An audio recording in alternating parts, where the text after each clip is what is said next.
மறைந்த நடிகர் மதன் பாப்பிற்கு இன்று மாலை இறுதிச் சடங்கு நடைபெறவுள்ளது. கூடுதல் விவரங்களோடு இணைகிறார் செய்தியாளர் மணிகண்டன். மணிகண்டன், வணக்கம். இறுதிச் சடங்கு தொடர்பான தகவல்களை பதிவு பண்ணுங்க. நேற்று மாலை சமீபத்தில் புற்றுநோயால பாதிக்கப்பட்டதற்காக சிகிச்சை எடுத்து வந்த பிரபல குணச்சித்திர நடிகரும் நகைச்சுவை நடிகருமான மதன் பாபு உயிரிழந்திருந்தார். அதனைத் தொடர்ந்து அடையாறில் இருக்கக்கூடிய அவரது இல்லத்துல உடல் அஞ்சலிக்காக வைக்கப்பட்டிருக்கிறது. காலையிலிருந்து அவரது உறவினர்கள் பலரும் நேரடியாக வந்து அஞ்சலி செலுத்தி வருகின்றனர். தமிழ், தெலுங்கு, மலையாளம், இந்தி என பல்வேறு மொழிகள்ல 150க்கும் மேற்பட்ட திரைப்படங்கள்ல பல்வேறு குணச்சித்திர வேடங்களையும் நகைச்சுவை வேடங்களையும் நடித்து புகழ் பெற்றிருந்தார்.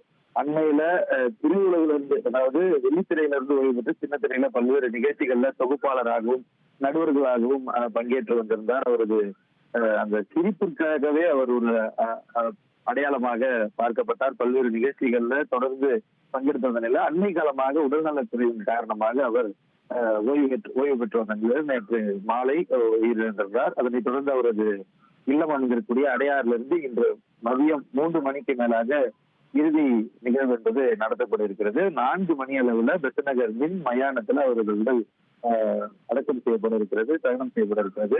அதற்கு முன்பாக பல்வேறு முக்கியமான திரைக்கலைஞர்களும் அதே போல அவரது குடும்பத்தினரும் வருகை தர இருக்கிறார்கள். அதற்காக அடையாறில் இருக்கிற அவரது இல்லத்துல அவரது உடல் அஞ்சலிக்காக வைக்கப்பட்டிருக்கிறது.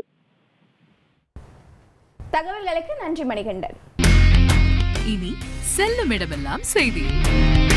தந்தி டிவியின் வாட்ஸ்அப் சேனலை ஃபாலோ பண்ணினா செல்ல இருக்கும் இடமெல்லாம் செய்தி. இதோ QR கோட் இப்பவே ஸ்கேன் பண்ணுங்க, ஃபாலோ பண்ணுங்க.